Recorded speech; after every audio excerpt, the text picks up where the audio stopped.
विहितं येन तस्मै श्री गुरवे नमः। नमः ॐ विष्णुपादाय श्रीगौरप्रियमूर्तये श्रीमते भक्तिवल्लभ तीर्थगोस्वामिने नमः। यतीन्द्रियनमस्तुभ्यं गौरकृष्णप्रियात्मने रूपानुगगति ज्ञाय गुरुदेवाय ते नमः। पतितपावन परम करुणामय परमाराध्यतम श्रील गुरुदेव नित्य लीला प्रविष्टोम विष्णुपाद परमहंस परिव्राजकाचार्य अष्टोत्तर शतश्री श्रीमद श्रील भक्ति वल्लभ तीर्थ गोस्वामी महाराज जी के अभय चरण असंख्य कोटि साष्टांग दंडवत प्रणाम करते हुए उनकी अहेतु की कृपा प्रार्थना करता। परमाराध्य श्री गुरुपाद पद्म की कृपा से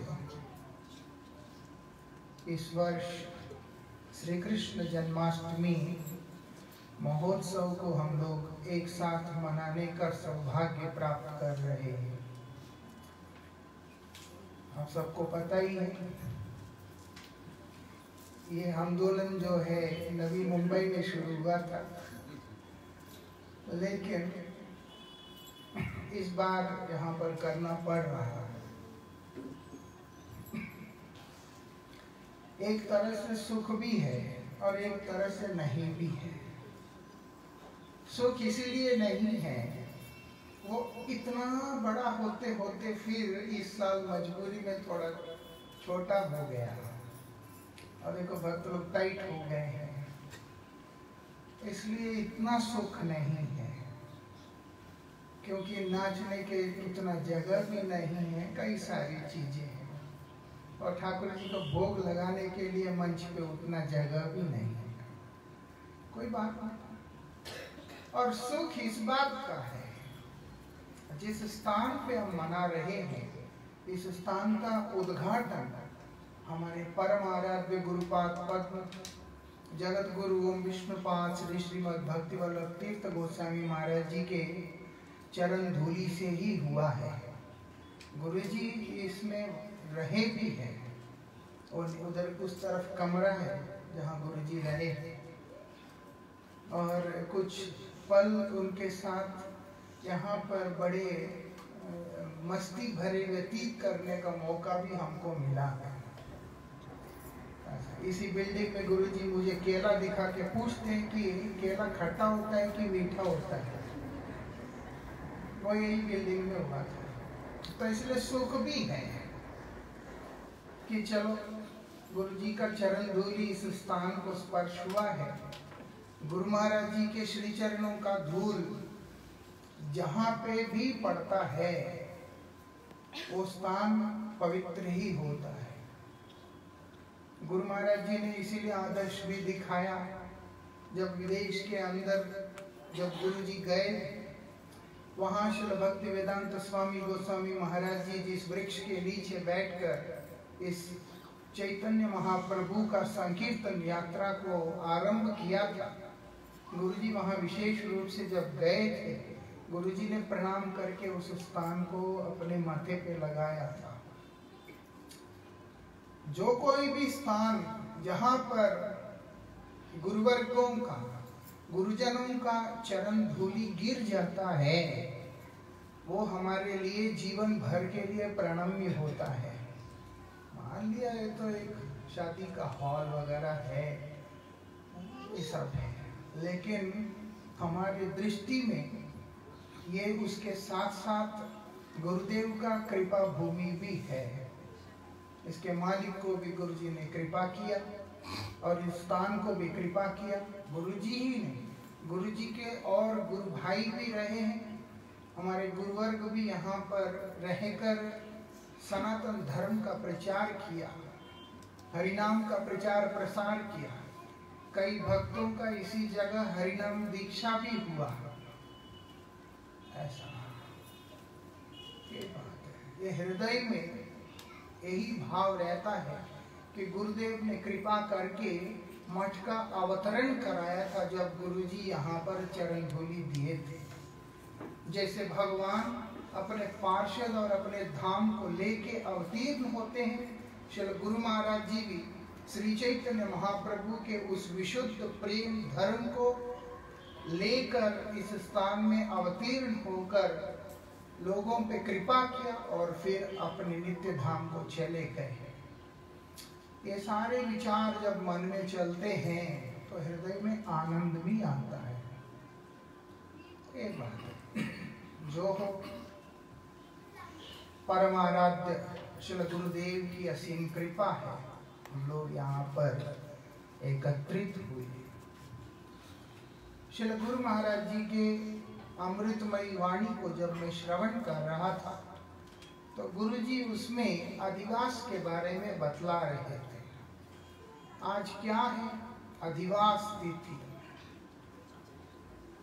क्योंकि प्रकट तो भगवान ने कल को होना है और ये अधिवास जो होता है वो प्रकट होने के पूर्व जो समय होता है तब तक के सारी चीजों को अधिवास में ही गिना जाता है। उसके अंतर्गत ये अधिवास तिथि। श्री गुरु महाराज जी बतलाते हैं, ब्रज धाम में किसी का भी प्रवेश अपने प्रयास से नहीं हो सकता। कोई सोचे कि मैं वृंदावन चला जाऊंगा, क्योंकि बोलते वो होता नहीं। वहां जाना है तो बोलते ब्रजजनों का कृपा उसको लेना ही पड़ता है। ब्रजजनों का कृपा नहीं हुआ तो ब्रजवास कभी भी प्राप्त नहीं हो सकता है। यहां तक कि श्री गुरु महाराज जी बतलाते हैं, हृदय के अंदर असंख्य प्रकार के कामनाओं को रखा हुआ कोई भी साधक के हृदय में कभी भी भगवान प्रादुर्भूत नहीं होते हैं। अधिवास मतलब क्या है? अपने हृदय को भगवान के शुभागमन के लिए तैयार करना कि मेरे प्रभु यहाँ पर पधारने वाले हैं, उसके लिए अपने आप को तैयार करना। गुरुजी कहते हैं, जहां काम तहां नहीं राम। जहां पर कामना है, काम मतलब क्या है? आत्मेंद्रिय प्रीति वांछा, स्वसुख वांछा, कि मेरे अपने सुख की कामना जब मेरे हृदय में रहेगा तो गुरुजी बोलते हैं वहां भगवान का अवस्थान नहीं हो सकता है। ऐसा उदाहरण स्वरूप में हमारे आचार्य बतला रहे हैं, रवि रजनी नहीं रहे एक था। रवि मतलब सूर्य, रजनी मतलब रात्रि, निशा काल। बोलते दोनों एक स्थान पर कभी भी नहीं हो सकता है, या तो दिन होगा या रात्रि होगा, दोनों एक जगह पर एक समय में कभी भी नहीं होता है। इसीलिए बोलते हैं जहां पर काम है ये बड़ी खराब चीज है। क्यों? काम में व्यक्ति अपने सुख के अतिरिक्त किसी और वस्तु का चिंतन भी नहीं करता है। और गुरुजी बोलते हैं जब ऐसी स्थिति होगा तो तुम्हें भगवान अपने हृदय में किस प्रकार से प्रकट करने का योग्यता प्राप्त होगा। बोलते नहीं होता है। बोलते भगवान की तरफ से कोई भी दोष नहीं है, कमी नहीं है, क्योंकि भगवान स्वयं उद्घोषित कर रहे, मैं तो सभी के लिए एक समान, मैं तो कभी भी किसी का विरोध करता हूं अथवा किसी का पक्ष लेता हूं, ऐसा होता नहीं है। लेकिन इतना अवश्य है, जो मुझ में जितनी मात्रा में प्रपन्न होगा, भक्ति युक्त होगा, मुझे उसके ऊपर उसी प्रकार से अनुग्रहित होना पड़ता है। ऐसा सबके लिए समान, उसके बीच में जो व्यक्ति, जो भक्त भगवान के चरणों में विशेष रूप से प्रपन्न होता है, वो बोलते हैं वो उसके ऊपर मुझे कृपा करना ही पड़ेगा। इसलिए वो समान भाव से रहते हैं। तो अभाव कहाँ पे है? बोलते हैं हमारे हृदय के अंदर है। इसलिए बोलते हैं अधिवास को हमने करना है। अधिवास क्या है? तैयारी। तैयारी क्या करना होता है? जैसे अभी कल उत्सव होगा, ऐसे ठाकुर जी को विराजमान होने के लिए सजाया, फिर उसके बाद मंच वगैरह सजाया, इस बार थोड़ा कम सजाया, जो हो इस प्रकार से सजावट अथवा पात्र आदि की व्यवस्था करना और उसके बाद सेवा के विभिन्न प्रकार के उपकरणों की व्यवस्था आदि करना, ये सब अधिवास कृत्य में आता है। इसीलिए अभी हमने बलदेव पूर्णिमा भी बनाया। बलदेव जी पहले आते, बलदेव जी पहले आते, आके क्या करते हैं? भगवान के आगमन के लिए जो भी तैयारी करना होता है वो सब वो स्वयं करते हैं। इसलिए भगवान के सेवा के हर प्रकार के उपकरण के रूप में बलभद्र ही वहां पर खड़े रहते हैं। ऐसा, और यहां तक कि जीव के हृदय को भी शोधन करने का जो कार्य है वो भी बलदेव ही करते हैं। ऐसा भगवान कहाँ आते? विशुद्ध अंतःकरण में आते।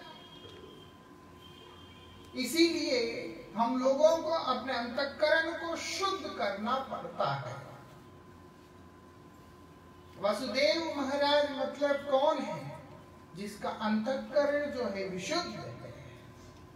विशुद्ध अंतःकरण के साथ में जब भक्ति की संयुक्ति होता है, तभी भक्ति का विशुद्ध अंतःकरण में जब मिलन होता है, तभी भगवान का प्रादुर्भाव होता है, अन्यथा संभव पर नहीं है। भजन करते हैं लेकिन अंतःकरण में शुद्धता नहीं है, तो वो भजन कभी भी फलीभूत नहीं होता। ऐसा, क्योंकि वो वास्तविकता में भजन हो ही नहीं सकता। भजन जैसा लग सकता है लेकिन भजन नहीं होता। जब भजन नहीं हुआ तो भगवान का अवतरण भी नहीं होगा। इसलिए भगवान अगर हमें चाहिए, भगवान को प्राप्त करने का इच्छा अगर हृदय के अंदर है, तो क्या करना पड़ता है? बोलते भजन करना पड़ता है। और वो भी कैसे? बोलते विशुद्ध अंतःकरण के साथ में, जहां पर संकल्प विकल्प नहीं है, जहां पर किसी प्रकार का द्वंद्व नहीं है, कुछ भी नहीं है, जहां पर केवल उन्हें प्राप्त करने की एक उत्कंठा के अतिरिक्त कुछ और है ही नहीं। ऐसा, जहां पर किसी भी प्रकार के गुणों के अधीन अवस्था में व्यक्ति का चित्त है ही नहीं, सत्वगुण, रजोगुण, तमोगुण का किसी भी प्रकार का प्रभाव के द्वारा प्रभावित ना होकर शुद्ध सत्व भूमिका में जिसका हृदय है,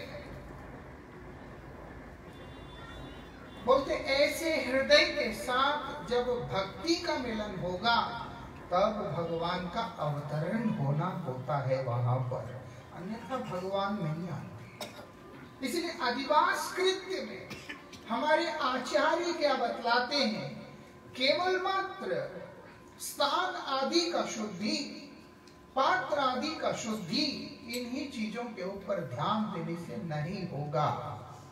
बोलते हैं हृदय को शुद्ध करना पड़ता है ऐसा, क्योंकि मलिन हृदय में कभी भी भगवान का स्मरण नहीं होता।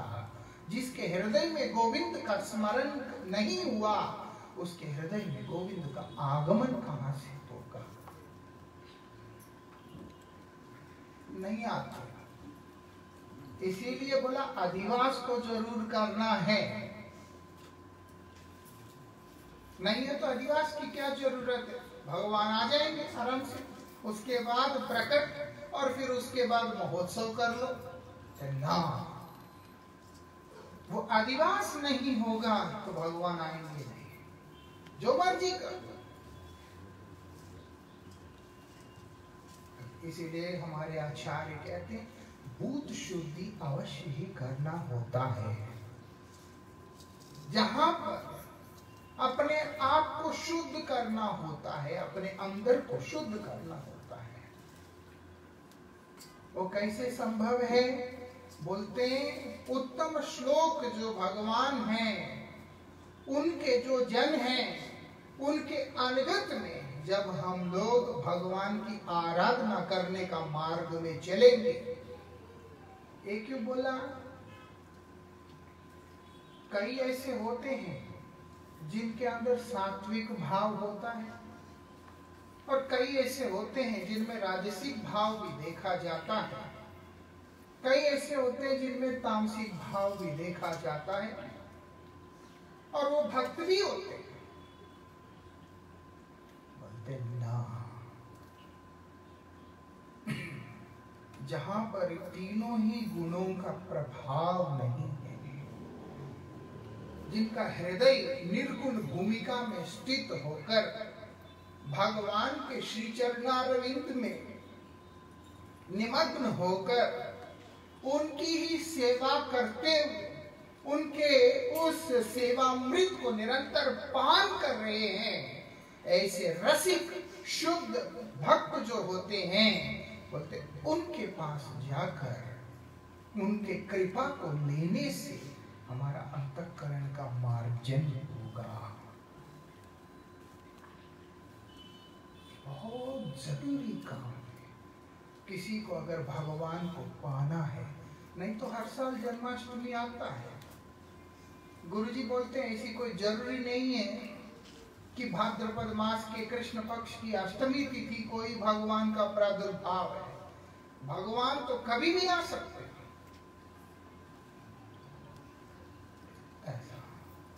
कहाँ आते? हृदय में आते हैं। किसके हृदय में? शुद्ध हृदय में आते हैं। इसीलिए बोल दिया सप्तम विशुद्धम वसुदेव शब्दितम। ऐसा मलिन कुछ नहीं वहां पर।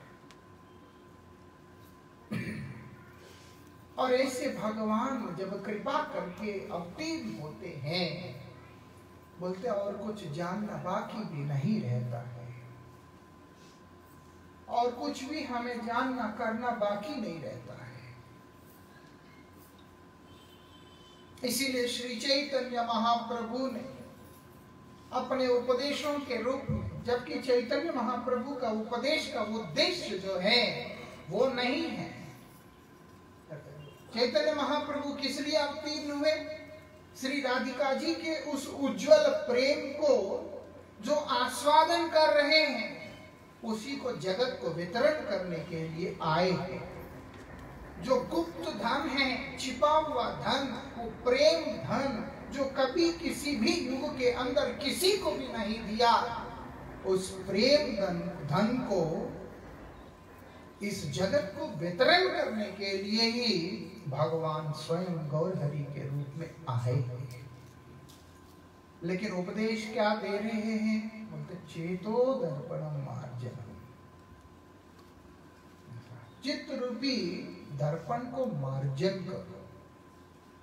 चित्त दर्पण का मार्जन जब होगा तभी वो उस प्रभु को हृदय में स्वागत करने के लिए उपयुक्त बनेगा।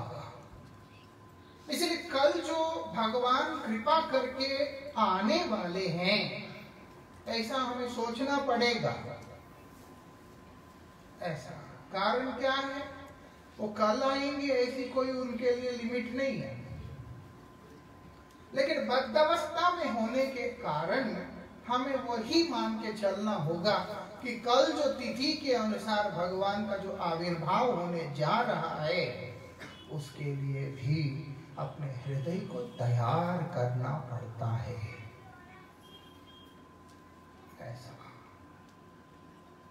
जिसका हृदय स्वच्छ होगा, श्रील भारती गोस्वामी महाराज जी बोला करते थे, भगवान भक्त के हृदय में क्यों रहता है?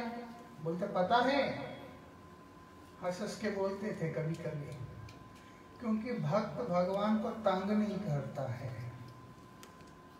उसको तो कुछ चाहत होता ही नहीं, इसलिए भगवान भक्त के हृदय में जाकर आराम से विश्राम करता है।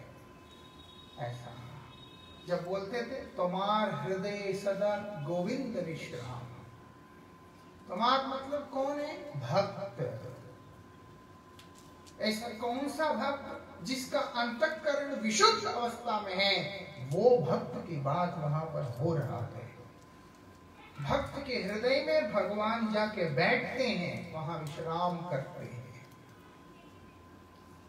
और कहीं भगवान को विश्राम नहीं है, कई देवता आके रोते हैं, कहीं कर्मी रोता है, कहीं ज्ञानी रोता है, कहीं कोई रोता है, और हमेशा कुछ ना कुछ मांगते रहते हैं।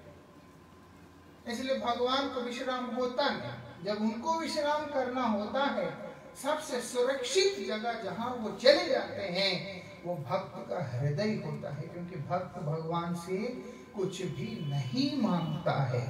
क्यों नहीं मांगता है? क्योंकि शुद्ध हृदय का अंदर किसी भी वस्तु का मांग हो ही नहीं सकता है।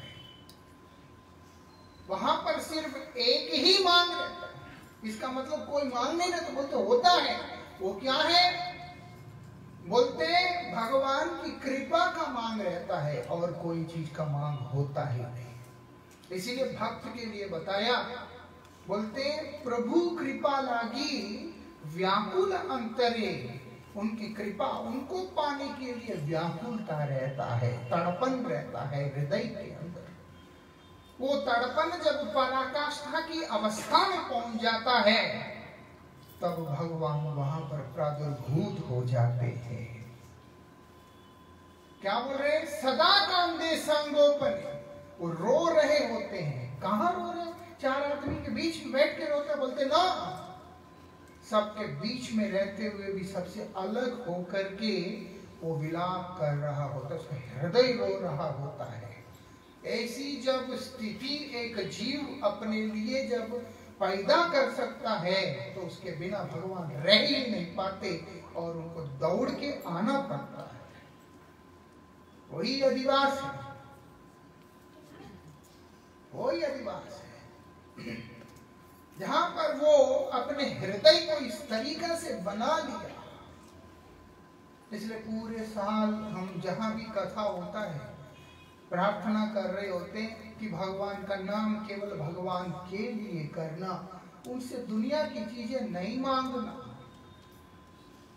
और ऐसे स्थिति वर्तमान समय के अंदर, मैं तो माला कर रहा हूं, मेरा तो काम नहीं बना, मेरा वो नहीं लगा, तो भगवान कहां से आएगा? दौड़ तो हम गंदगी के पीछे रहे हैं। जो वस्तु प्राप्त होने के बाद उसके परिणाम स्वरूप में जीवन में केवल दुख के अतिरिक्त और कुछ है ही नहीं, उसके पीछे भागते हैं। तो प्रभु का आगमन कहाँ होता है? बोलते सदा कामदे संगोपने, किसी को पता नहीं होता, लेकिन भगवान को पता होता है कि ये मेरे बिना तड़प रहा है। तब भगवान उसके पास चले जाते हैं, उसके पास चले जाते हैं भगवान कि मैं तुम्हें छोड़ करके किस प्रकार से रह सकता हूं। वही जन्माष्टमी होता है। वृंदावन बिहारी लाल की समझ में आता है। हरिनाम करने से समझ में आएगा और ज्यादा करने से समझ में आएगा, और वो भी हरि कथा श्रवण करते करते करने से समझ में आएगा। ऐसे है, इसीलिए बताया वहां पर भक्त जब वो भगवान के लिए तड़पता है, जब सची माता श्री चैतन्य महाप्रभु के लिए तड़प रही है, क्योंकि श्री चैतन्य महाप्रभु ने संन्यास लेकर शांतिपुर होते हुए वो तो पुरुषोत्तम धाम चले गए, और यहाँ सची माता बैठी हुई है, बैठ के रो रही है, रो रही है। श्रील गुरु महाराज जी इस बात को बतलाते हैं, ये तो सौभाग्य है श्री जगन्नाथ मिश्र और सची मैया का, ये तो सौभाग्य है दशरथ महाराज और कौशल्या मैया का, ये सौभाग्य है वसुदेव महाराज और देवकी मैया का, और नंद महाराज और यशोदा मैया का। ये उनका सौभाग्य कि भगवान ने उनको ये सेवा प्रदान किया, जहां पर भगवान की सेवा वो लोग वात्सल्य भाव की पराकाष्ठा की अवस्था में कर सकते हैं। गुरुजी बोलते हैं इस बात को कि जिस प्रकार से पूर्व दिशा से सूर्यदेव का उदित होने का तात्पर्य ये नहीं होता कि सूर्यदेव के जनक हैं अथवा जननी है पूर्व दिशा, वो तो उस दिशा का सौभाग्य है कि सूर्य देव उसको धन्य कर रहे हैं वहां से उदित होकर। ठीक उसी प्रकार से ये सब भी धन्य हैं जिनको भगवान ने उस वात्सल्यमयी सेवा करने का सौभाग्य प्रदान किया।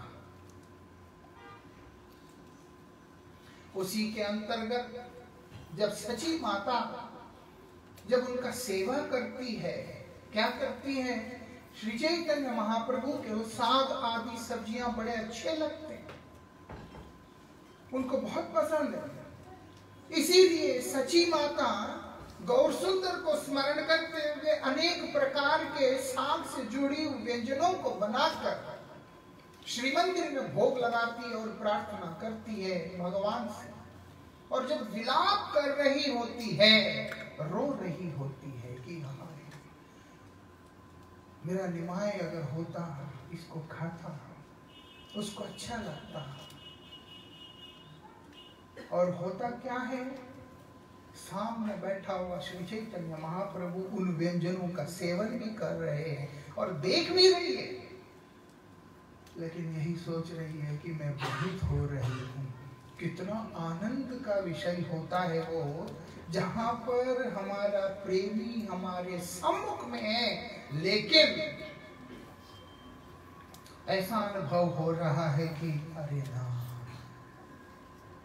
वो तो कहीं और है। मतलब मिलन में ही विरह का एक अलग तरह की अनुभूति। भगवान ऐसे स्थान पे आते हैं जब भक्त भगवान के बिना जी नहीं सकता, मर ही जाएगा, किसी भी मुहूर्त में प्राण चले जाएंगे, तब भगवान बोलते हैं कि मैं वो होने नहीं दूंगा, मैं वो होने नहीं दूंगा। मैं कैसे जाने मेरे विरह में मेरा भक्त का प्राण चला जाएगा, ये कैसे हो सकता है। इसीलिए तब दौड़ करके आते हैं। वही जन्माष्टमी है, वो दौड़ के आते हैं, वो रुकते नहीं है। उसके बाद अगर कोई सोचे कि धीरे धीरे आराम से आते, वो काम वहां उनके पास है नहीं, क्योंकि भगवान दिव्य जन्मा है, उनका तो कोई जन्म होता नहीं, वो तो अवतरण करते हैं। और कब अवतरण करते? बोलते जब हृदय शुद्ध हुआ। शुद्ध हृदय का परिभाषा क्या है? विरही अवस्था में भक्त जब भगवान के लिए व्याकुल होकर क्रंदन करने लगता है तो भगवान बोलते हैं कि समय आ गया है, मुझे जाना होगा। मेरे भक्त नहीं तो अपने जीवन धारण नहीं कर पाएगा।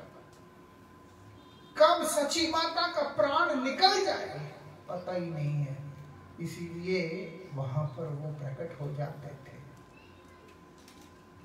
और उन्होंने राघव पंडित को बताया, तुम जाकर के बोलना वो साग बनाती है तो हम खाने के लिए आता है वहां।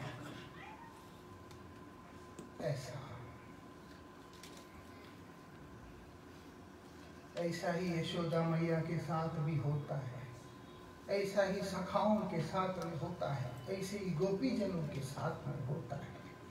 वो लोग तो सब भगवान के अभिन्न अंग है, लेकिन इस संसार के अंदर भी कोई भी जीव जब भगवान को पाने की इच्छा से उनका नाम का आश्रय लेकर प्रार्थना करता है तो बोलते हैं भगवान अवश्य ही पधारते हैं, अवश्य ही भगवान कृपा करते हैं। उनका वो कृपा ही श्री कृष्ण जन्माष्टमी है। ऐसा उनका वो कृपा ही जन्माष्टमी है। इसीलिए उसके लिए अपने आप को तैयार करना होगा, उसके लिए तैयार करना होगा।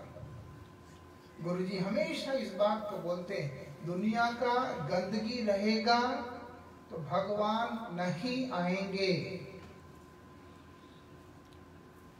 उसको पूरी तरह से साफ करना पड़ता है। कैसे करना पड़ता है? बोलते नाम का आश्रय लेके करना पड़ता है। हरिनाम करते हुए उसको करना पड़ता है। हम हरिनाम करते हैं, साफ हो गया होगा। नाम करना पड़ता है। कैसे? उसको साफ करने की इच्छा से, किसी भी प्रकार के आशा ना रखते हुए। कौन सी आशा? भोग की आशा। जहां भोग होगा वहां केवल रोग होगा, वहां भगवान नहीं होंगे। भगवान को कैसा चाहिए होता है कि भगवान को ऐसा चाहिए होता है जहां पर केवल भगवान के अतिरिक्त किसी अन्य वस्तु के लिए स्थान है। उद्धव जी गोपियों को जाके बतला रहे हैं, तुम लोग ब्रह्म का चिंतन करो, क्योंकि वो तो भगवान। गोपियां क्या बोलती हैं? श्याम सुंदर का चिंतन के अतिरिक्त हम कुछ और चिंतन कर ही नहीं सकते। मतलब भगवान का परमात्मा अथवा ब्रह्म रूप का भी हम लोग चिंतन करने की स्थिति में नहीं है। यद्यपि शास्त्र कहते हैं अद्वैत ज्ञान तत्व ब्रह्म परमात्मा भगवान तीनों एक वस्तु है, तीनों एक वस्तु है, लेकिन वो लोग परमात्मा अथवा ब्रह्म के बारे में चिंतन करने की स्थिति में भी नहीं है। आप देखेंगे जिस समय रास चल रहा था, जहां पर श्री श्याम सुंदर श्रीमती राधिका को लेकर के अंतर्धान होते हैं और गोपियां अब कृष्ण को खोज रही है, ढूंढ रही है। ढूंढते ढूंढते जब वहां पर सामने नारायण रूप लेकर कृष्ण खड़े हो गए, वो लोग कृष्ण को प्रणाम करके आगे चली गई है, वो रुकी नहीं है वहां, क्योंकि उनका चाहत जो है नारायण है ही नहीं है। मतलब उनका परमात्मा रूप से उन्हें कोई लेना देना नहीं है। उनका चाहत केवल उनका श्याम सुंदर स्वरूप में ही है। अब भगवान जब देवकी मैया के आगे प्रकट हुए, कौशल्या मैया के आगे प्रकट हुए, चतुर्भुज रूप से प्रकट हुए हैं, वो प्रार्थना कर रहे हैं कि आप अगर पुत्र रूप में कृपा करने आए हैं तो ये क्या रूप लेकर के आए हैं, आप कृपा करके अपने स्वरूप को बदले। तो भगवान बोलते हैं आप लोगों को आश्वस्त करने के लिए मैं इस रूप को धारण किया, इसीलिए आप निश्चिंत होकर वसुदेव महाराज को कहते मुझे आप गोकुल लेके जाइए। और वो दो भुज रूप लेकर के छोटा सा शिशु बनकर वहां पर क्रंदन करने लगे हैं सेवा देने के। ऐसा देवकी मैया और वसुदेव महाराज इस संसार में कंस के कारागार में रहने के कारण दुखी नहीं है।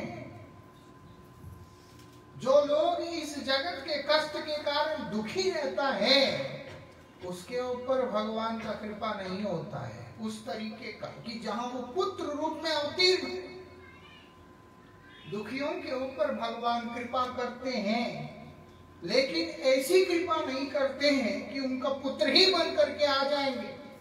उनका अगर उन्होंने पुत्र बन करके आना है मतलब है कि वो साधारण लोग नहीं हैं, वो भगवान को ही चाहने वाले, उन्हीं की आगमन का प्रतीक्षा करने वाले, नित्य निरंतर उनके ही चिंतन में ध्यान में मग्न विभोर रहने वाले भगवान के प्रेमिक भक्त जो होते हैं वो होते हैं। इसलिए भगवान वहां प्रकट हुए, भगवान से प्रेम करते हैं, लेकिन वो एक अलग लीला है। इसीलिए भगवान वहां प्रकट होकर उनके आगे कृपा कर रहे हैं, मैं आया। ऐसा वो जब हमारे अंदर भाव आएगा तब भगवान आते हैं, उसके लिए खुद को तैयार करना पड़ता है। इसीलिए हम लोग कार्तिक में अष्टकालीन लीला का जहाँ चिंतन करते हैं सबसे पहले इसी चीज का चिंतन करते हैं, अपने चित्त दर्पण को मार्जन करो। वहां तुमने कर्म का गंध, भोग का गंध, ज्ञान का गंध, योग आदि का गंध वहां पर भर के रख लिया। इतनी सारी गंदगी जहां पर है तो वहां पर मेरे लिए जगह कहाँ है? भगवान पूछते हैं कि तुम अगर चाहते हो कि मैं तुम्हारे यहाँ पर आऊं, बिठाओगे कहाँ? अगर मुझे स्वागत करोगे तो कहाँ बिठाओ? अब जैसे इधर ये है बैठने के लिए जगह, आए बैठ, सब तो भर गया, लोग भर गया, फिर उसके बाद अंदर घुसने के बाद एक बार सोचना पड़ता है कि अच्छा बैठना कहाँ है। ऐसा आप लोग तो बेचारे ऐसे करके बैठे और मैं आके बैठूंगा तो फिर इतनी जगह खाली करना पड़ेगा। ऐसा कहने का मतलब है कि भगवान भी ये देखते हैं कि मेरे विराजमान होने के लिए उपयुक्त स्थान है कि नहीं, तभी वो आते हैं। या हमारी स्थिति ऐसा हो कि भगवान अपने लिए स्वयं स्थान का निर्माण करें और अवतीर्ण। दो ही ऑप्शन है। और भगवान कब हमारे हृदय में अपने लिए स्थान स्वयं बनाते हैं? उसके लिए भगवान के किसी रसिक भक्त का रिकमेंडेशन होना जरूरी होता है। ऐसा वो कब होता है? ऐसे हो जाता है। गुरुजी से हम बहुत प्यार करते थे और गुरुजी भी हमें बहुत प्यार करते हैं, ऐसा नहीं कि नहीं करते, बहुत प्यार करते थे। इसका मतलब हो गया, बोलते हैं हमारे हृदय के अंदर वास्तविकता में वो इच्छा है कि नहीं। जब हम लोग उस चीज को गुरुदेव के आगे प्रकट कर सकते हैं तो फिर उसके बाद हमारे लिए भगवान से गुरुदेव निवेदन करते हैं। एक होता है कृपा करना, उसके बाद ऐसे निवेदन करना कि नहीं, इसको आपने, इसको तो लेना ही लेना, इसके पास जाना ही जाना।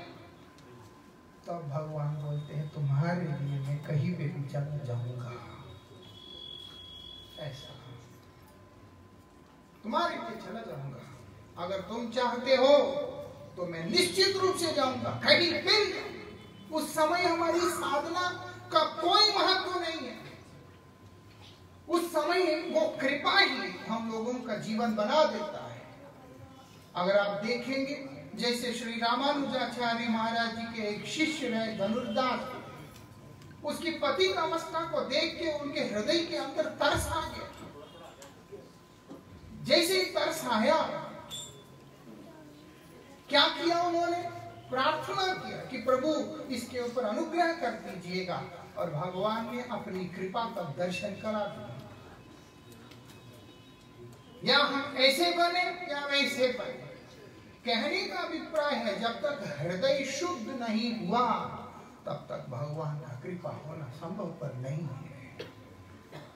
वो शुद्ध करने की पद्धति को ही अधिवास कहते हैं, ऐसा। इसलिए प्रतिनित्य जो अर्चन करने वाले साधक जो होते हैं वो प्रार्थना करते हैं कि मुझे आप कृपया अपने दासों के दासों के दासों के दास जानकर मुझ पर अनुग्रहित करना, ऐसा। जो सब समय किंकर भाव से, मतलब क्या है, क्या सेवा करूं मैं आपका, किस प्रकार से मैं आपको अपना बनाऊं, किंग करोमि, क्या करूं मैं, ऐसी क्या करूं जिससे कि मुझे आपका कृपा मिले, मेरे हृदय में आप आकर के विराजमान हो मेरे नाथ करके। जब हम लोग व्याकुल भाव से उन्हें पाने के लिए तड़पने लगते हैं, तब भगवान का प्रादुर्भाव होता है। वही जन्माष्टमी, वो जन्माष्टमी मनाना है, ऐसा। उसके लिए हम इकट्ठे हुए हैं। आज नहीं तो कल, कल नहीं तो परसों, अगले जन्म कभी तो हो जाएगा, लेकिन उद्देश्य यही रख के करना होगा। नहीं मुझे तो कुछ और चाहिए, भगवान आए हैं तो ऑलरेडी लिस्ट बना के रखा। लॉकडाउन में बहुत लॉस हो गया, बिजनेस बड़ा बेकार चल रहा है, रेट बहुत ज्यादा बढ़ गया, कमाई कम हो गया, ये सब। ये वो दिन है जहां पर हृदय से प्रभु को स्मरण करके उन्हें पुकारने का समय है कि आप आइए, मेरे ऊपर कृपा कीजिए, मुझे उद्धार कीजिए मेरे नाथ। गजेंद्र ने जिस समय भगवान को पुकारा था, कैसे पुकारा था? रोते रोते पुकारा था। वृत्रासुर ने जब भगवान को पुकारा, ये सब जन्माष्टमी है, जहां जहां विष्णु तत्व का आविर्भाव हुआ। धुंधकारी ने जहां पर पुकारा, अजामिल ने पुकारा, कैसी कैसी अवस्था में भक्तों ने भगवान को पुकारा, परीक्षित महाराज ने पुकारा, ये सब तो पुकारा है। कैसे पुकार रहे हैं? धड़पन के साथ में पुकार रहे हैं। ऐसे नहीं, ठीक है कर लेते हैं ना। जब धुंधकारी वहां बैठा था, गांव के सभी व्यक्ति आके बैठे और उद्धार हुआ तो अकेले धुंधकारी का हुआ। सारे बोलते तो बड़े अविचार है, ये तो गलत विचार है, क्योंकि ये तो बहुत दुष्ट है। ये दुष्ट व्यक्ति का अगर उद्धार हुआ है, क्या मतलब है इसका? भगवान ऐसे करते हैं। हम लोग तो इतने अच्छे हैं, किसी ने कोई गलत काम नहीं किया, वो तो लुटेरा है, गलत आदमी है, वेश्यासक्त है, चरित्रहीन है, माता पिता को पीटा, क्या नहीं किया दुनिया का गंद, बोलते उसके लिए आया। कारण क्या है? उसका लिए यही कारण है, वो पश्चाताप के अग्नि में दग्ध होता हुआ भगवान का कृपा लेने के लिए बैठा, और जैसे जैसे कृपा होने लगा वैसे वैसे उसकी वृत्तियां बदलता चला गया। अभी वो अपने प्रेत योनि से मुक्ति के लिए चाह नहीं रखा। वो इस समय भगवान की उस लीला कथा को पान करते हुए उनकी कृपा को पाने के लिए व्याकुल अवस्था में वहां पर बैठा हुआ है। समझ में आता है?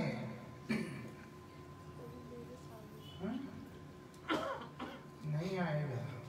गुरुजी के बोलने पे नहीं आया, हमारे बोलने से क्या आएगा? लेकिन बोलना धर्म है, इसीलिए हम बोल रहा है। धुंधकारी अपने प्रेत योनि के कष्ट के लिए वहां रो नहीं रहा था, उद्धार के उद्देश्य से बैठा था, लेकिन वहां पर उसका प्रतीक्षा भगवान की उस कृपा को अनुभव करने की है कि इतनी अद्भुत लीला प्रभु की, उसमें डूब गया। ऐसा डूब गया 7 दिन के बाद उद्धार ही हो गया। बिल्कुल विष्णु दूत का रूप प्राप्त कर लिया, सारूप्य प्राप्त करके वैकुंठ जगत में गमन कर लिया। बाकी लोग बैठे देख रहे हैं, ये इतना दुष्ट है, इसका तो पिंडदान किया, गया में जाके ये किया वो किया, बहुत कुछ किया, उद्धार हुआ नहीं। अब देखते कथा करने से क्या होता, देख लेते हैं। इसीलिए बाकी सब वही पे रह गए। परीक्षित महाराज जब वहां कथा श्रवण करने के लिए बैठे थे, उस समय एक पश्चाताप को लेके बैठे थे। क्या था वो? मैं तो ऐसे कलंकी व्यक्ति हूं अपने पूर्वजों का, पांडवंश का एक कलंकित नरेश हुआ मैं, जिसने उनके विमल यश को कलंकित कर दिया। क्यों? उन्होंने एक ऋषि के गले में मरा हुआ सांप डाल दिया था। ऐसे इसीलिए प्रायश्चित का उद्देश्य से वो वहां बैठे हैं। लेकिन आज जब सुखदेव गोस्वामी के श्रीमुख से भगवान की दिव्य लीला को श्रवण कर रहे हैं, शरीर का शुद्ध बुद्ध भी चला गया उनका। सुखदेव गोस्वामी उनसे कह रहे कि महाराज थोड़ा पानी पी लीजिए, विश्राम कर लीजिए। परीक्षित महाराज बोलते कि नहीं, मुझे प्यास नहीं है। प्यास नहीं, इतना देर हो गया, आप प्यास के पीछे तो मृत्यु को निमंत्रण कर लिया अपना। बोलते मैं अब पान कर रहा हूं। वो इस समय मृत्यु से भयभीत होकर अथवा अपने प्रायश्चित के उद्देश्य से हरिकथा श्रवण नहीं कर रहे थे। एक पिपासा कि मेरे प्रभु, मेरे पितामह के जो गुरुदेव हैं, कौन? भगवान। मेरे पितामह के प्रिय बंधु अर्जुन के सखा भगवान श्री कृष्ण चंद्र के दिव्य लीलाओं को श्रवण करते हुए ऐसे आनंद में डूबते जा रहे हैं। उनको दीन दुनिया का पता ही नहीं चल रहा है, उनको यह भी नहीं पता चल रहा कि उनका मौत आने वाला है अभी। ऐसी स्थिति में आने से तब भगवान प्रादुर्भूत होते हैं। वो जितना भी है यही अधिवास है। वास्तविकता में अधिवास क्या होता है? हरि कथा श्रवण, और वो भी किस प्रकार से? वो बोलते अप्रतिहता भाव से कि आज सुन लिया, फिर 4 दिन बाद आए, फिर 10 दिन बाद आए, ऐसा नहीं है। बोलते अप्रतिहता भाव से, जिस प्रकार से शहद का धार गिरने लगता है, वो अमृत धार गिरते गिरते गिरते गिरते आखिरी बूंद तक एक प्रवाह के साथ में गिर रहा होता है। बोलते उसी प्रकार एक प्रवाह में कथा का अमृत को जब हम लोग अपने हृदय में धारण करने का कोशिश करेंगे कर्णरंध्र के माध्यम से, तब जाकर वो समय आएगा जब भगवान बोलते हैं मैं आ रहा हूं। वही जन्माष्टमी। कितने लोगों को चाहिए भैया ऐसी जन्माष्टमी? एक ही को चाहिए, एक ही ने हाथ उठाया। हम सबको वही चाहिए। उससे 2 लाभ है। एक तो ये कि भगवान का कृपा मिलेगा, दूसरा लाभ ये है हम लोग परमाराध्य श्री गुरुदेव के पावन सानिध्य में ही हमेशा रहे। ऐसा गुरुजी चाहिए और भगवान चाहिए तो ये करना ही पड़ेगा। एक बात है, क्योंकि हम उनके साथ जुड़े हुए हैं, उनके शिष्य हैं, इसीलिए अगर ऐसी चाहत हम लोग हृदय में रखते हैं तो गुरुजी तो भगवान के अभिन्न स्वरूप हैं। वो तो भगवान के पास उनकी नित्य सेवा में हमें भी अपने श्री चरणों में रख कर वो सेवा प्रदान करेंगे और हमारा जन्म सार्थक हो जाएगा। इसीलिए अपने आप को तैयार करना, अपने हृदय को तैयार करना, किसी भी प्रकार का कलमश, किसी भी प्रकार का विकार को उसमें मत आने देना। बहुत हो गया है, अब हमको वहां पर जाना है, उनको पाना है। उसके लिए अपने आप को तैयार करना हम सब मिलके करेंगे, भगवान का स्वागत करेंगे। वांछा कल्पतरुभ्यश्च कृपा सिन्धुभ्यैव पतितानां पावनेभ्यो वैष्णवेभ्यो नमो नमः। पतित पावन परम करुणामय परमाराध्यकं श्रील गुरुदेव नित्य लीला प्रविष्टों विष्णुपाद अष्टोत्तर शतश्री श्रीमद श्रील भक्ति वल्लभ तीर्थ गोस्वामी महाराज की जय। श्री कृष्ण जन्माष्टमी अधिवास तिथि वरा की, हरिनाम संकीर्तन की, गौर प्रेमानंद।